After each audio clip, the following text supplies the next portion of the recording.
Hai teman-teman, masih bersama saya Mecha Ica anak Curup ya teman-teman. Hari ini saya mau bagiin aktivitas saya sehari-hari ya kayak gini ya teman-teman ya. Hari ini karena barang banyak sekali masuk, jadi saya harus susun-susun dan dibukain semua dari dusnya. Mau dicekin, masih ada yang kadang banyak yang pecah-pecah, ada juga yang robek gitu ya teman-teman. Harus dicekin satu-satu ya, yang mana yang pecah dan robek harus diretur dulu.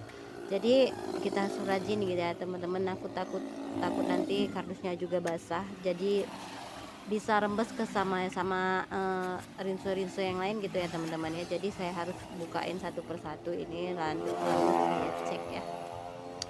Maaf banget deh teman-teman, agak belepotan ngomongnya, jadi maklum. Masih belajar ya teman-teman, kita masih belajar ya. Mohon bantuannya ya teman-teman, tolong di komen jika saya banyak salahnya gitu ya teman-teman. Saya nggak apa-apa kok dikritik ya teman-teman, karena kita makin dikritik kita makin membenarkan diri, makin berkaca dari kesalahannya gitu ya teman-teman. Sama juga kayaknya belajar jualan kayak gitu juga, semakin kita terprosok semakin kita belajar untuk kedepannya lebih baik lagi gitu ya teman-teman ya. nggak ada nggak ada komentar yang jelek sebenarnya, tapi kita aja kadang yang suka salah mengartikan ya. Karena apa, komentar yang jelek kadang bisa membuat kita jadi motivasi kita untuk lebih baik gitu ya teman-teman. Seandainya kadang dikomentarin kayak gini, dikomentarin kayak gini jeleknya ya teman-teman, nanti kita berpikir oh jangan seperti itu lagi, oh jangan seperti itu lagi, jadi kita lebih baik untuk besok-besoknya gitu. Kak, kenapa Kak kalau ngomongnya sih belepotan banget sih gitu ya? Gimana ya teman-teman ya, kalau nama juga kita pasti belajar ya. Kalau sudah paten sih nggak perlu kita belajar lagi gitu, ngomongnya juga nggak mungkin belepotan, sudah ter terarah gitu ya teman-teman, apa yang mau kita bicarakan gitu ya. Oke lanjut, saya masih mengerjain barang masuk tadi ya teman-teman. Saya masukin ke dalam karena mau disusun juga, yang kosong-kosong mau diisi semua ya teman-teman ya. Takutnya nanti kalau sudah ada pembeli lalu nggak sempet lagi kita nyusun barang, jadi layanin orang belanja dulu gitu ya teman-teman ya.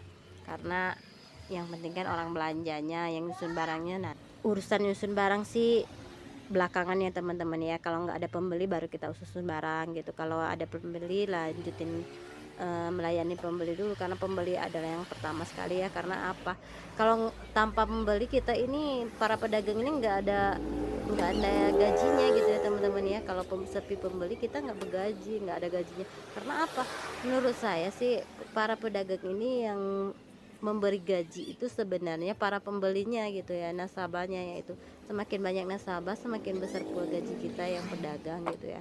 Sebenarnya saya mau ngucapin banyak terima kasih bagi teman-teman saya, kadang tetangga-tetangga saya yang sudah belanja sama saya. Kadang saya berpikir oh masih ada banyak yang mau belanja sama saya, oh terima kasih banget karena mereka yang sudah ngehidupin saya dari tahun ke tahun gitu ya teman-teman. Saya berpikirnya gitu loh teman-teman. Terkadang kita juga nggak kenal itu kan sama seseorang gitu, kayak gitu kan, kok dia mau belanja sama kita, sedangkan kalau dipikir warung segitu banyaknya mau mereka lewati hanya ingin memberi rezeki pada kita gitu ya. Itu harus kita patut kita syukuri dan patut kita gimana ya, hargai mereka gitu. Makanya kita layani dengan baik, cara kita ngobrol dengan baik gitu ya teman-teman ya. Ya pokoknya kita menghadapi pembeli ya harus semangat, walaupun kadang ada yang sedikit bikin kita gimana gitu ya. Ya harus dimaklumi karena mereka juga kan, dari mereka semua kita bisa makan, bisa dapat uang gitu ya teman-teman, bisa bergaji gitu ya. Tanpa mereka sama dengan kalau kita ngonten ya dari penonton, dari netizen gitu ya. Pokoknya begitu sama aja. Oke ya, terima kasih ya teman-teman, besok kita lanjutkan lagi karena pekerjaan saya masih banyak. Oke, terima kasih.